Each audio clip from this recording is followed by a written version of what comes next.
Black ম্যাজিকের সাথে ক্যান্সারের একটা যোগসূত্রের কথা অনেক অভিজ্ঞ এবং নির্ভরযোগ্য রাকিদের কাছ থেকে আমি শুনেছি।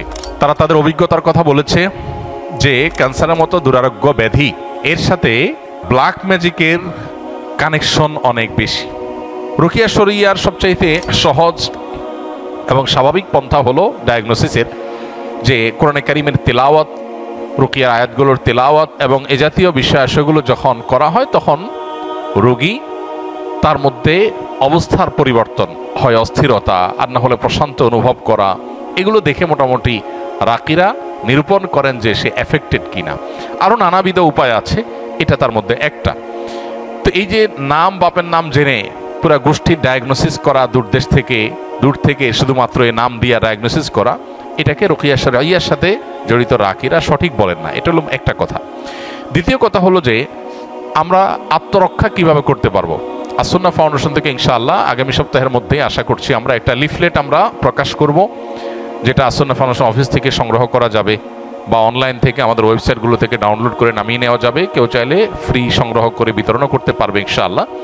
সেখানে আমরা জিন, জাদু ইত্যাদিতে আক্রান্ত মানুষদের সিমটমগুলো কি থাকে সাধারণত সেগুলোকে আমরা একত্র করে দিয়েছি, এবং সেখানে ব্ল্যাক ম্যাজিক এবং দুষ্ট জিন, বদনজর এগুলোর আক্রমণ থেকে, এগুলোর উপদ্রব থেকে নিজেদেরকে সেফ বা নিরাপদ রাখার উপায় কি, কোরআন হাদিসের আলোকে অনেকগুলো গাইডলাইন সেখানে দেওয়া আছে। এগুলো আমরা মেনে চললে আশা করা যায় আল্লাহ তাআলা আমাদেরকে হেফাজত করবেন। এর ভিতরে মোস্ট কমন হলো সকাল সন্ধ্যার দোয়া এবং জিকির, এটা যাতে কোনো অবস্থাতে মিস না হয়। বিশেষ করে সকাল সন্ধ্যা দোয়া জিকিরের মধ্যে রক্ষা কবচ যে দোয়া জিকিরগুলো আছে এগুলো কিন্তু খুবই গুরুত্বপূর্ণ। তিনকুল, বিসমিল্লাহিল্লাযী লা ইয়াদুররু মা ইসমিহি, তারপরে আপনার হাসবিয়াল্লাহু লা ইলাহা ইল্লাহু, আয়াতুল কুরসি, এই রক্ষা কবচ আমলগুলো বিশেষভাবে পালনীয় সকাল সন্ধ্যায়। এটা যদি নিয়মিত কেউ করে আল্লাহ তাআলা তাকে হেফাজত রাখবেন। সুন্নাহসম্মত রোজাগুলোর বৃহস্পতিবার, বিশেষ করে চাঁদের 13, 14, 15 ব্ল্যাক ম্যাজিক থেকে বাঁচার জন্য এই 3 দিনের রোজা খুবই গুরুত্বপূর্ণ।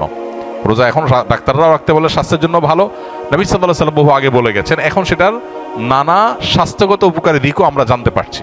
অতএব আইয়াম বীজের রোজাগুলো রাখলেও সেহের ইত্যাদি থেকে, ব্ল্যাক ম্যাজিক ইত্যাদি থেকে আল্লাহ তাআলা হেফাজত রাখবেন।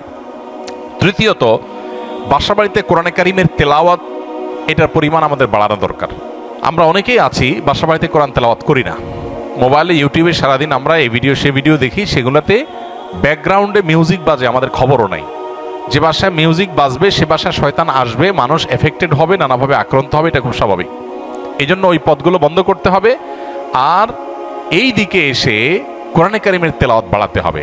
শুধু তেলাওয়াত না, সরবে তেলাওয়াত, উচ্চস্বরে তেলাওয়াত। উচ্চস্বরে বলতে চিৎকার চেঁচামেচি আমি বলছি না, যতটুকু শব্দ দিয়ে স্বাভাবিকভাবে তেলাওয়াত করা যায় বাসার বাড়িতে ততটুকু তেলাওয়াত, ততটুকু সরবে তেলাওয়াত। এটা আজকাল উঠে গেছে। যারা নিয়মিত তেলাওয়াত করেন তারাও আস্তে আস্তে তেলাওয়াত করেন, আর অনেকে বাসা বাড়িতে তেলাওয়াতই করেন না।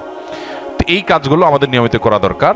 এর বাইরে আরও বেশ অনেকগুলো গাইডলাইন দেওয়া আছে আমাদের ওই লিফলেটে। ইনশাআল্লাহ লিফলেটটা আপনার আগামী সপ্তাহ থেকে আশা করি পেয়ে যাবেন। আল্লাহ তাআলা আমাদের সবাইকে এ জাতীয় সব অসুবিধা থেকে, দুরারোগ্য ব্যাধি থেকে, মুসিবত থেকে হেফাজত রাখুন।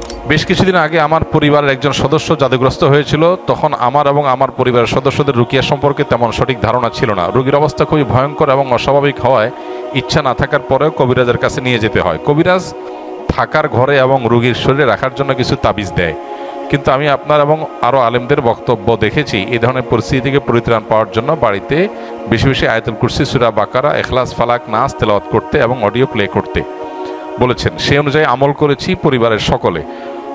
প্রথম রোগী কোরআন তেলাওয়াত শুনতেই পারতো না, ধীরে ধীরে আল্লাহর রহমতে সে এখন পরিপূর্ণ সুস্থ স্বাভাবিক আছে। এখন আমার প্রশ্ন হলো, আমরা যে তাবিজগুলো আনলাম এতে করে কি আমাদের শিরকের পাপ হয়েছে কিনা? শিরকের পাপ হয়ে থাকলে ক্ষমার জন্য করণীয় কি? 2, তাবিজগুলো এখনও বাড়িতে এবং তার শরীরে রয়েছে, সেগুলো কি করব? 3, যারা মানুষের ক্ষতি করার জন্য এরকম জাদু করে তাদের বিরুদ্ধে আল্লাহ তাআলা পবিত্র কোরআনে কি বলেছেন?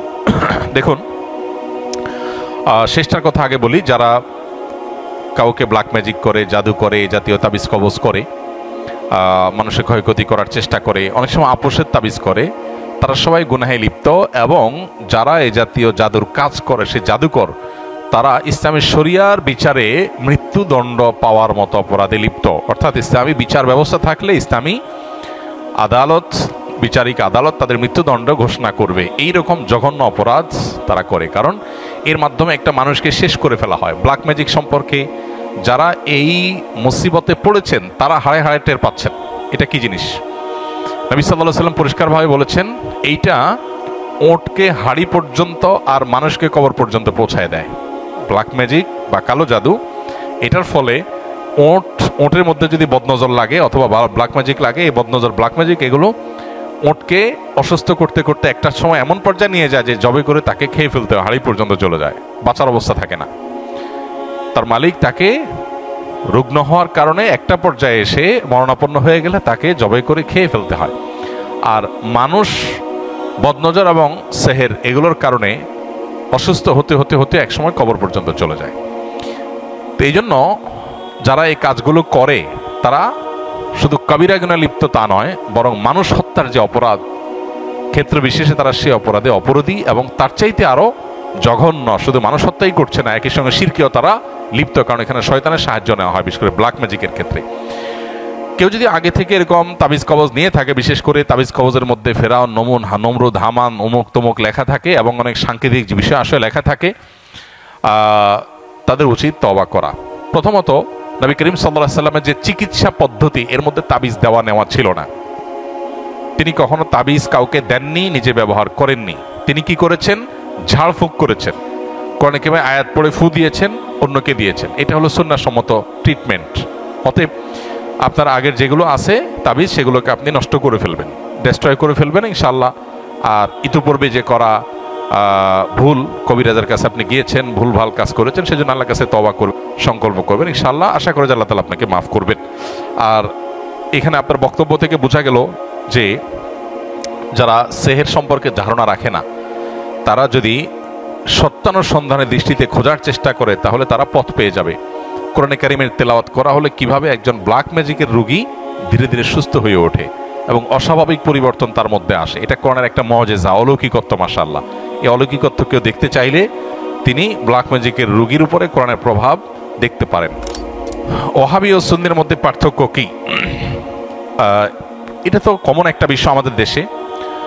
সৌদি আরবের আব্দুল ওহাব নজদির অনুসারী যারা, বিশেষ করে যারা বেদাত এবং শিরকের ব্যাপারে একটু বেশি কঠোর এবং সচেতন, আমাদের সমাজে তাদেরকে ওহাবি বলে মানুষ চিনে। যদিও ওহাবি হওয়াটা কারোর কাছে গৌরবের, আবার কেউ এটাকে গালি হিসেবে দেয়। আবার এর বিপরীতে যারা আহলে সুন্নাত জামাতের অনুসারী বলে দাবি করেন নিজেদেরকে, তারা নিজেদেরকে সুন্নি হিসাবে পরিচয় দেন। তাদের ব্যাপারে আবার ওহাবি পরিচয় বা ওহাবি ট্যাগ যাদেরকে দেওয়া হয়, তাদের দৃষ্টিভঙ্গি হলো যে এরা বেদাতের ব্যাপারে অনেক বেশি তারা আপনার শিথিল এবং বেদাতে অনেক বেশি লিপ্ত। এখানে অবশ্য বেদাতের সংজ্ঞা পরিচয় নিয়ে নানাবিধ মতো পার্থক্য আছে। এটা এমন একটা বিষয় যে এগুলো চাইলেই আমরা এই বাউন্ডারিগুলো দূর করে ফেলবো, এই ওয়ালগুলো দূর করে, দূরত্বগুলো দূর করে সব একাকার করে ফেলা সম্ভব না। তবে হ্যাঁ, কোনো মুসলমানের মধ্যেই মৌলিক কিছু বিষয় আছে যেগুলোতে কোনো পার্থক্য বা ভিন্নমত থাকার সুযোগ নাই। এর ভিতরে একটা হলো আমরা কিতাবুল্লাহ এবং সুন্নাতে রাসূলুল্লাহর অনুসরণ করব, এর মধ্যেই নাজাত, এটাই হলো সেফ এবং নিরাপদ পথ। অতএব আমরা যত বেশি সুন্নাহর কাছাকাছি থাকবো বা সুন্নাহর উপরে থাকবো, তত বেশি আমরা নিরাপদ থাকবো ইনশাআল্লাহ। কিয়ামতের আগে বহুবিধ দল এবং ফেরকা তৈরি হবে। নবী সাল্লাল্লাহু আলাইহি ওয়াসাল্লাম বলেছেন, কুল্লুহুম ফিন্নার ইল্লা মিল্লাতুন ওয়াহিদা। এর মধ্যে একটা ফেরকা নাজাত প্রাপ্ত হবে। তারা কারা? তারা হলো মা আনা আলাইহি ওয়া আসহাবি, নবী সাল্লাল্লাহু আলাইহি ওয়াসাল্লাম তার সাহাবীরা যে পথে ছিলেন। বাস আমরা নবী সাল্লাল্লাহু আলাইহি ওয়াসাল্লাম এই কাজটা এভাবে করেছেন কিনা, করতে বলেছেন কিনা, সেটাকে আমরা আমাদের অবলম্বন হিসেবে গ্রহণ করলে এটাই হবে আমাদের জন্য নিরাপদ। ট্যাগ, নাম যাই দেয়া হোক না কেন, অতএব সেটা হলো আমাদের কাছে মুখ্য এবং মূল বিষয়।